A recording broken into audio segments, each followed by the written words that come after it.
Today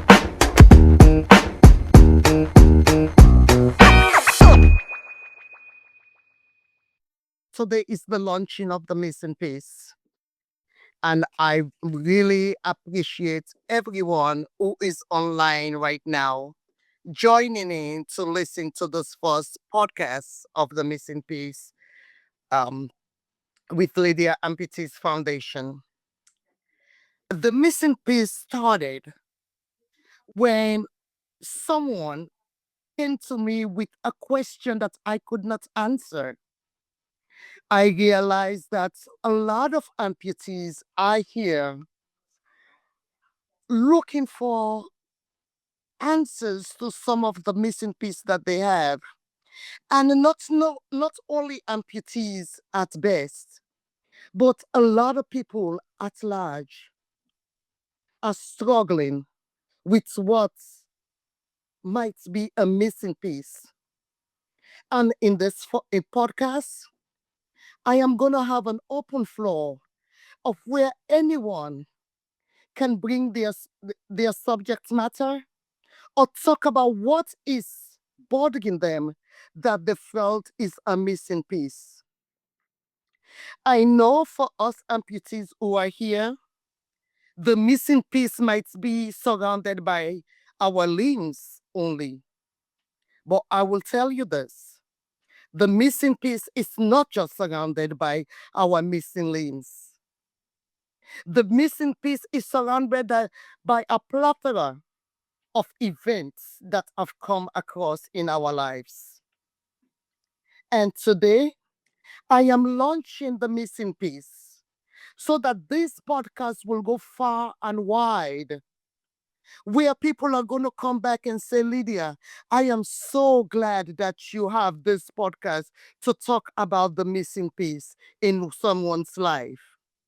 For every week that we're going to have the podcast, there is going to be a subject theme that we're going to talk about.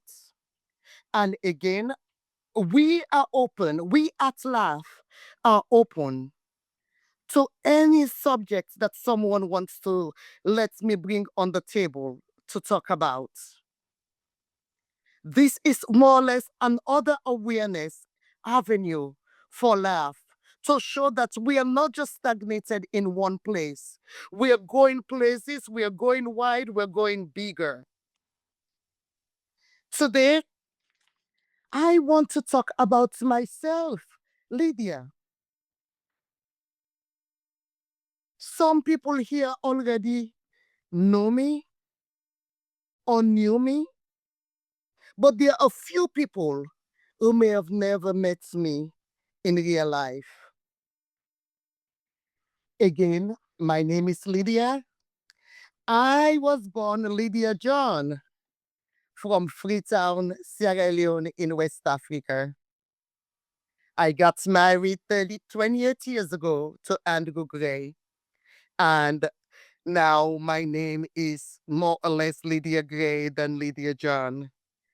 I will say to you, if someone call me Lydia John, I will take a second look because maybe that person knew me from way back when I was a teenager.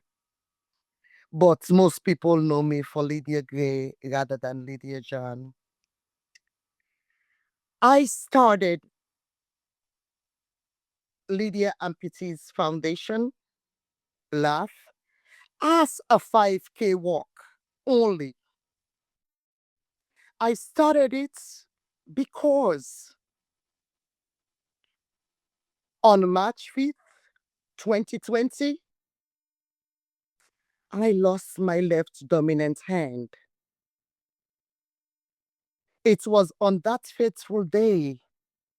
It was such a day of when I don't know whether my life was coming or going. But let me tell you how this happened. Lydia found herself to be a black successful woman, thinking I want to be a big shot, not knowing that the Lord have another plans for me. On that day, I left work at 5 o'clock. picked up my children from home for them to come out and help me in the kitchen where I was making chin chin. In New Jersey that we live, any snack that's public is going to be consumed for commercial purposes cannot be produced in one's kitchen. You have to do it in a commercial kitchen area. So, with Lydia being the person who she is, I rented a kitchen, bought machineries from China. It was such a happy moment for me. I got every machines to make myself look famous. And truth to be told, yes, I was in supermarkets, in convenience stores and other places that I was selling this chin chin and I thought I was going somewhere. I have my people supporting me saying that Lydia, you can do it, you can do it, you can do it. And I was pumped up. My muscles were all swelled up and I was pumped up to get this chin chin off the ground and becoming big. And you will walk around and see Nadine's chin chin in a store and you're going to say, this is Lydia's own. Like I said earlier, God have another plan for me, which I did not foresee coming to me on March 5th. It was on that day at 8:30 when my daughter said to me, Lydia, mom, not Lydia, mommy, with excitement, this machine is not working. I was preparing to join the International Food Show at the Jarvis Convention Center in New York, which was starting that Friday and will end the Sunday, I think, which was like about March 8th. So I was under pressure as well. But at the same time, I was excited because I was hoping that somebody will see me and buy into my commodity and make it a bigger product in a supermarket. So when she called me, I run to the machine, I push her aside, and I try to troubleshoot. When I put my hand to troubleshoot, the machine just went overdrive on my hand.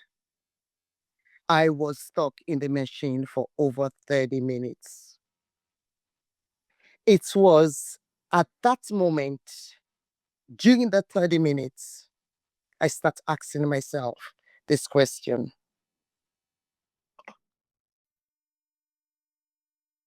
What does it take for me to be successful? Is it am I supposed to lose my hand? I have struggled all my life as a child. And did I say to you guys earlier that I was an orphan at the age of 11?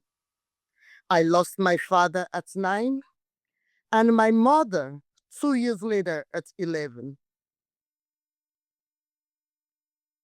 Life in Sierra Leone was a struggle. It was a struggle. Growing up as an orphan in Africa, it was a struggle during that time. I grew up hard. I grew up poor. Sometimes there was hardly anything to eat in my home that I grew up. But I stayed steadfast in making sure that I am educated. Talking about education, with all my struggle, I was able to attend one of the best secondary schools for the Americans who are here It is the high school. High school in where I grew up is it's not based on your zip code.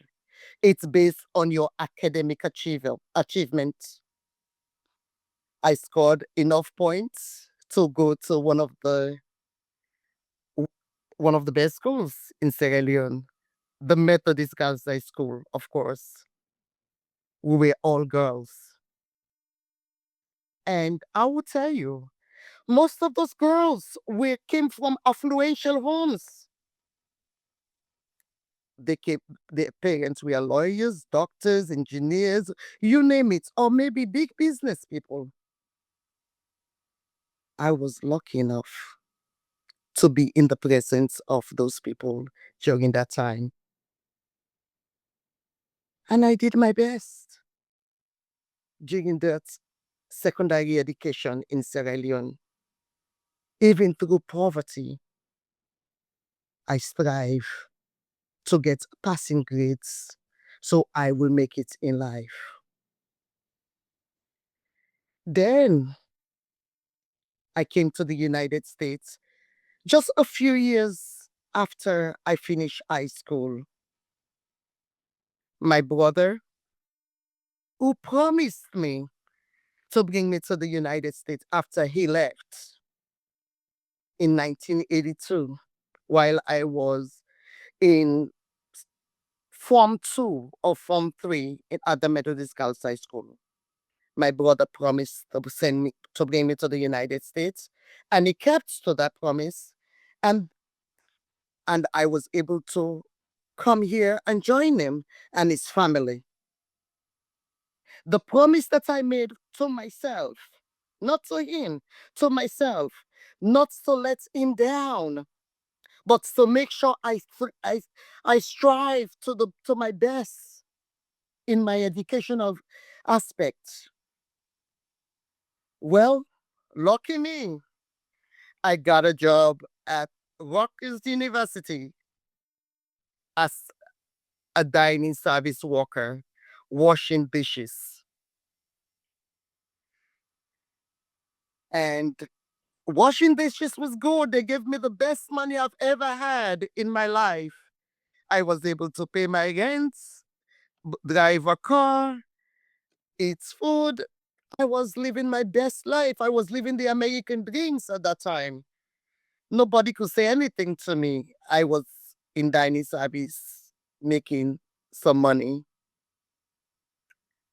But when I looked back and said to myself, when I would come home after working a 10-hour day, tired from washing dishes, washing pots for over 5,000 students that came to that particular dining hall only, I start thinking, is that the only reason why I came to America to do this kind of job? I need something more for myself. While talking to some of the young ladies and young men at the dining hall, they were saying, "Oh, after you work for 6 months for the Rutgers University and they made you benefit employee, you can transfer to another department." And then my eyes went, "What? I could leave the dish room and go to somewhere else?" And they said, "Yes. Six 6 months and a day." I start filling out other application to transfer from dining service to another division within the Rutgers. I started working for security overnights. It was 7 p.m. to 3 a.m. in the morning. And Lord knows, at 10 o'clock, I could not keep my eyes open. That was one of the hardest times to stay awake during an overnight shift at Rutgers University. It was such a struggle at the time. I remember talking to one of the supervisor one time, and I told her, I said, "Lieutenant Miller," I said, "I cannot keep my eyes open. And she said, Lydia, I don't know what to say to you. He said, I could give you toothpicks to put both of them in your eyelids to keep them open. But I did not understand what she was saying because I was not familiar with the slang, not knowing that it's just a way to say to keep your eyes open. You can put toothpick in your eyes. It's just a euphemism for being sarcastic during that time. That's when I started taking classes at Rutgers University, one class at a time, until I started feeling comfortable. Then I start taking two classes. Then, as I feel pumped up about again, I start taking three classes, four classes. Man, I want to graduate out of Rutgers University and have a bachelor's degree. But before I graduated, I went back to work for dining services. But this time, not in the dish room, but in their office, being the representative that hire people, do their payroll, and do a lot of administrative work. So now I was a big shot wearing high heel shoes and dress and walking past the dish room and going to an office. But my bouts did not stop there. After I graduated, I went into UNDMJ, which is now part of Rutgers University, Audit and Advisory Services. It's the same university. One is the medical part, and then the other one is liberal arts university. Now I became an auditor. What else? What else is bigger? Lydia is now a bigger. Now she's an auditor, working for UNDMJ and Rutgers University. But it did not stop me from doing so. Now I want to be a businesswoman. Not that I have not adventure businesses during my time while I was working. All the while I was doing this work, um, claiming my accolade in academic and at my job place, I was still doing other things because that's who I am. I am a very ambitious woman. That's why I am. That's how I stand here today or sit here today to talk to you again. Now I jump into the chin chin business, which is an African snack. As a child growing up, a teenager, an orphan, living in foster home, I would say, chin chin was what's keep us having food on the table daily. We make it the nights before, and then the next day, after I get off school, I will go to the offices and sell the chin chin and various other commodities. The lady that is my mother's cousin was raising me, was making so that weekends could meet at that time. So chin chin became my business of choice. I started working and making more of this chin chin and selling it on this fateful day, March 5th. I thought I lost all hopes, but I did not, because otherwise I will not be sitting here talking to you, to none of you listening to me right now. But at the same time, I felt disappointed. I felt embarrassed. I felt ashamed. I felt every kind of humiliation just wobble over my emotion. I was depressed. I was crying. I was sick, but I stayed strong. I stayed grounded because I have children at home. that were looking forward. They were looking up to me as their role model. If I crack, I'm losing them. I could not allow myself to go through the rabbit hole of depression too much. I cried a lot. But whenever they're coming through the room, I will wipe my face up and then put on a great smile for them so they would not see me in my state of despair.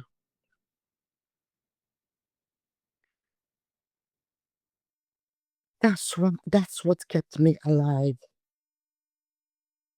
When I look at my only child, who was 17 at the time, and I said to myself, if I do anything ridiculous or adverse to myself, what am I leaving behind?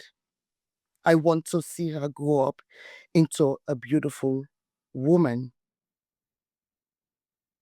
Okay. Then one day they gave me, I went for prosthetic hand. They gave me a hook, which I hated so much. And then they gave me a myoelectric hand. Some people will say they've never seen me use the myoelectric hand, but I do use it. And my myoelectric hand can grab.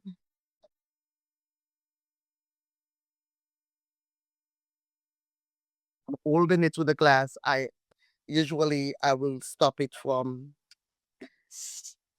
and it does a lot of things for me, helping me out. But when they gave me the bill for my myoelectric hand, which is $125,000, and then they said you have to pay 25% because your insurance only paid 75. I said to myself, have I not lost enough of myself?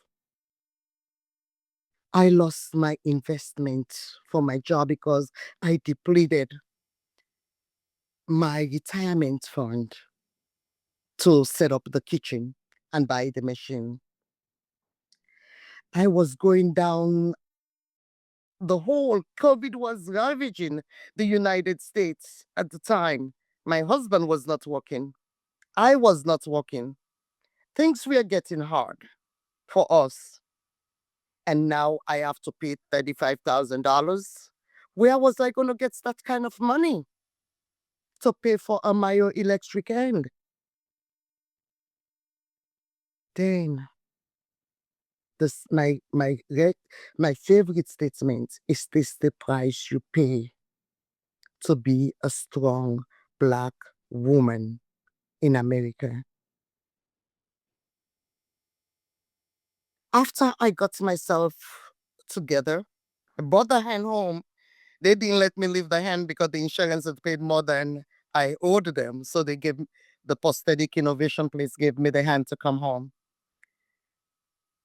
I thought about, okay, I was able to get a Mayo electric hand, but there are a lot of amputees out there who cannot afford a Mayo electric hand because they don't have the kind of insurance I have working for the state of New Jersey. That's how I started Lydia 5K walk for amputees. That first 5K walk becomes so successful, and amputees them all over the country and out of the country were calling upon me. How can I help them?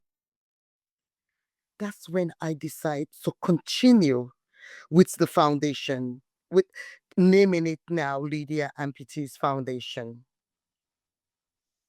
From Lydia Amputees Foundation, now the growth of the missing piece. The missing piece came about, like I said, when amputees start questioning me about certain aspects. To give a clear disclaimer, I have no knowledge about social working, psychiatric, psychology, or counseling. I cannot counsel any amputees. I don't know it. It's not my expertise. What I am doing right now is talking out of reality, experience, what I know, not because I want to be a counselor. Someone asked me about bid. That's a word I've never heard in my life. It is spelled BIID. Bid is a kind of mental illness in individuals who are thinking that they want to have their body part mutilated, which in retrospect is amputated just because it's something that they think it's looks funny. So when this individual spoke to me, I told him, I said, I don't know about what you're talking about. But at the same time, I reached out to my doctor, my prosthetic innovation place, and some of the psychologists that the psychiatric counseling people that I speak to all the time, because my life is with counseling all along. I'm always in counseling, regardless of whether or not you see me looking all strong here. Tomorrow, look at me in a counselor's office, bawling my eyes out because I am still a human. I'm going through stuff. I'm going through difficulties, hard times, emotional disengagement of myself. And no one could give me an answer of what bid is. Then I said, well, I'm gonna bring it out to the masses. Nobody could answer me. But in this podcast, we might find the answer to what bid is. We may not know it today, but maybe one day we might be able to tell someone or others who think that they want to do something harmful to themselves to say it is not as easy as it looks. Losing a body part is an emotional disconnection. You go out in public, you're watching whether someone is looking at you. Now is how do we find strength? My strength does not start from losing a limb. My strength started when I lost my parents and how to navigate in Sierra Leone as an orphan, going to one of the best schools in Freetown. How do I find strength to go through that? That's where my strength started. I thought when I lost the limb, at that moment, I thought I lost that strength. I went back and said, Lydia, what are you doing? You can do this. I find strength in my inner self, in the people around me. I have a plethora of family and friends who came around me to say, Lydia, you cannot go down. A cousin of mine left Maryland the day that I told her I lost my hand and stayed with me in the hospital for a whole week. A friend of mine risked a job just to come and stand there by me at the bedside to help me cry at that moment. My brother my sisters, my friends, they all stood by me. My husband, who could not cry in front of me, but I knew he cried behind my back because he does not want to see me losing a limb. If my daughter was sitting right here right now, she would have walked away from me because she does not express this to me, but I know that every time I talk about my loss, there is something within her that she cannot transcend within herself. She will walk away until I finish my PD story, and then she comes back. And my nephew as well, who was there with me also the day I lost my hand. They all went through a plethora of what is going to happen to me after this loss. But you know what? Look at me. I find strength in you all. So, where is your strength? Again, I will want to ask a few people who might want to talk to me about where they find their own strength, because I just want them to be able to open up a little bit and talk about their strength. Is anyone here who would like to talk about our strength? Anything, everything, whatever you want to talk about. You can talk about anything. It does not have to be your amputation. It does not have to be, just talk about your strength, where you find strength after a loss. My strength literally comes from somewhere deep inside me. Um I as you know, I lost my arm due to a bacterial infection and did not see it coming. It happened rather quickly, but I was supported by family and friends and had to learn 100% how to do it on my own. So it's it's more about I guess trusting yourself to a certain extent. And if you have the support of family and friends, then you can make it work. So I did not see this happening. Like this happened within 12 hours, literally. In the hospital, airlifted by helicopter. It was that dramatic.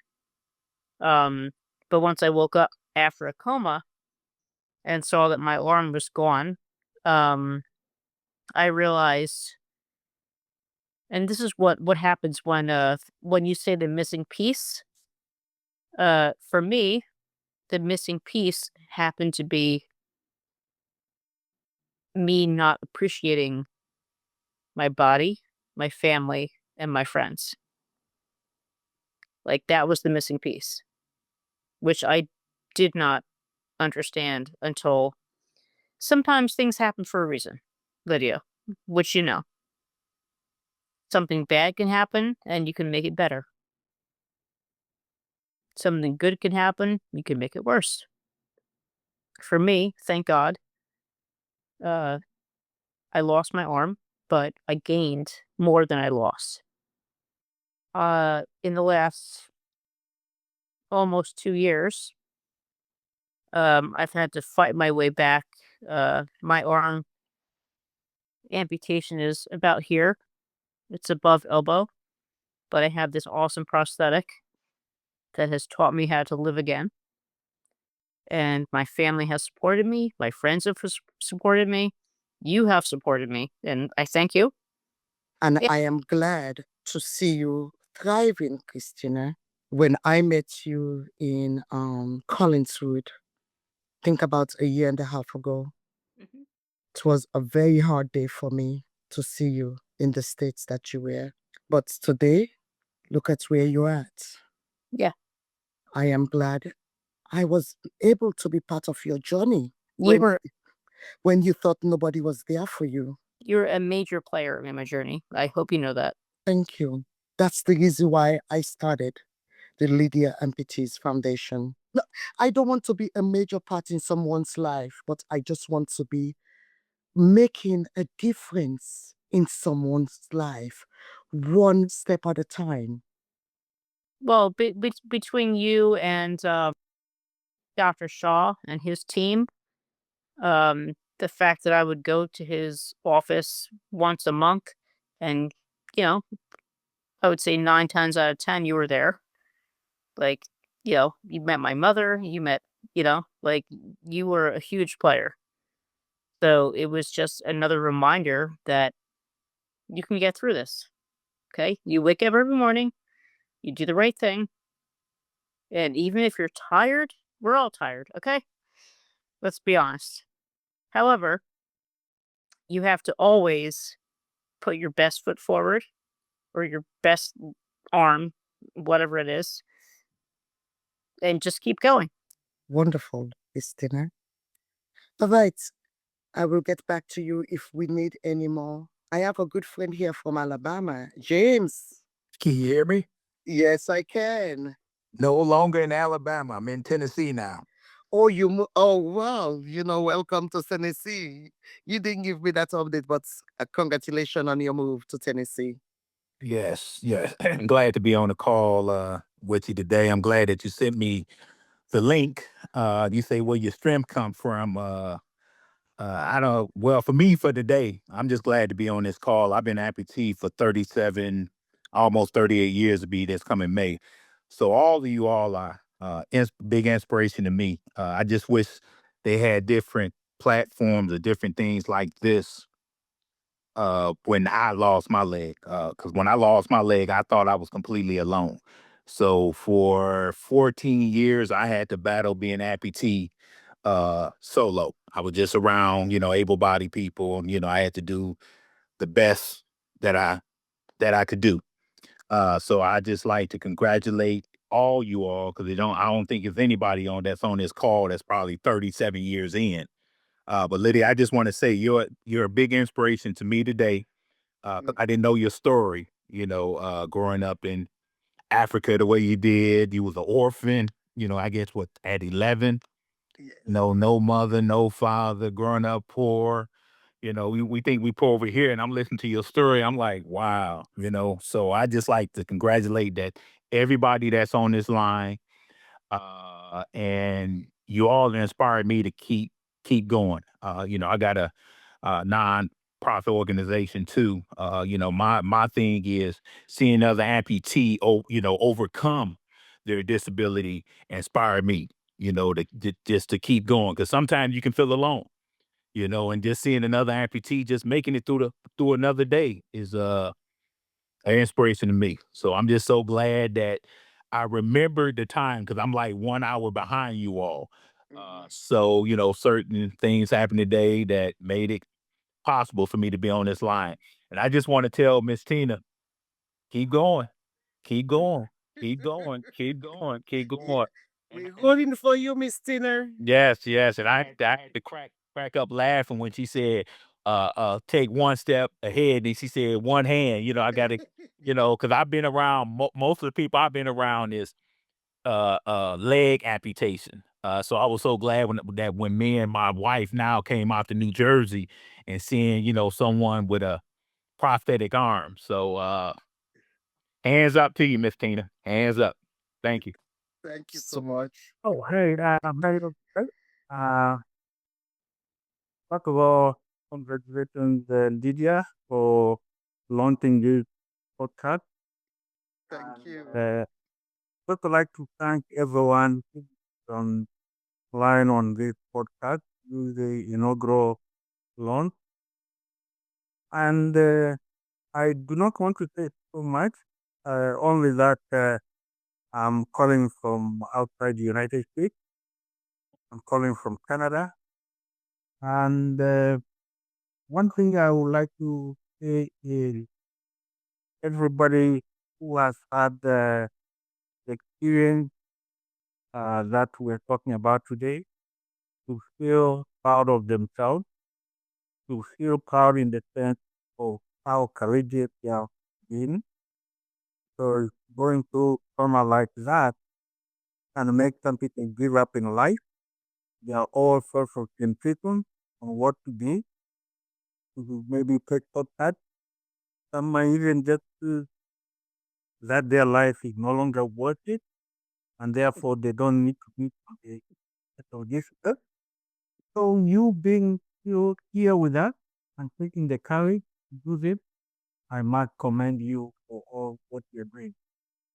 And the other comment I would like to have is that uh, let's spread the word around.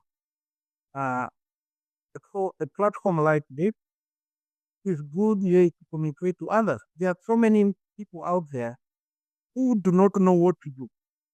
This kind of platform would give people the courage that they are not alone. There are people out there who do not join this. So this inaugural launch, I think let's try and extend it to others. He may not have attended it today. Let's talk more about it because the more we have and we bring on board, whether they are amputees or not, that's how we grow the village. That's how we grow the group. And so, once again, thank you very much, Lydia, for putting this. I don't want to talk a lot. I've heard about this foundation in one way or another, and they have done some things, but that's not my day. Today is your day, and I would like to give that limelight for you and the rest of the members who are attending this launch of the Lydia Amputees Foundation podcast. Thank you so much. Thank you, Mike. Mike, before you go, you did not tell us your missing piece. Can you just give me a, because even though you did not say whether you are an amputee or not, but you also have a physical disability that you may want to just give us a glimpse of and just a snip of your missing piece.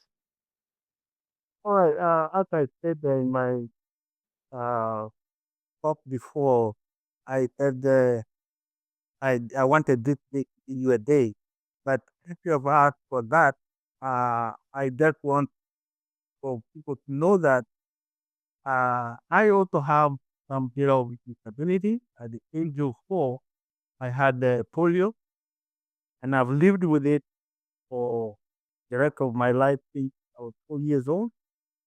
I was made fun of, school, and all kinds of things. But again, it strengthened me. I used to joke in the class with some kids used to imitate the way I walk with a limp. They used to imitate me. And I think that a challenge in that you can imitate the way I walk, but I'll beat you in the classroom. That's how I used to say things to myself. And again, you might get from my accent that I'm not from this continent. I also am from Africa. And there's a lot that I could talk about how I came to know Lydia and all that, but that's by the point. And I would just say that I've lived with that disability. I don't see that a disability. I just look at it that this is something that happened to me. I wasn't born that way. Even if I was born that way, I would still have appreciated life with it. Because I'm alive and I'm thriving. And I've done a lot. Although I had that sort of disability, I've done a lot in my life. And I'm proud of what I've done in my life. I hope that's good enough. That's wonderful. This is wonderful. Thank you so much, Mike. I'm gonna give the last statement. The butterfly in my stomach is gone. I was worried. I was afraid. I kept talking about the podcast for a while before it becomes a fusion today. For every event that one starts or anything that one starts, the beginning is the hardest. The going forward is just maintaining what was start in the beginning. I want to thank you. The missing piece is here to stay. And we're going to be talking about more and more and more and more. We're gonna end up rehabilitating each other one day or another, or one time or another. And every week has its own topic. Thank you all so much for your time, for because this hour meant so much to you, but you spent it with me today on a Sunday afternoon when you could be doing something else. I really do appreciate every one of you. Thank you, and thank you.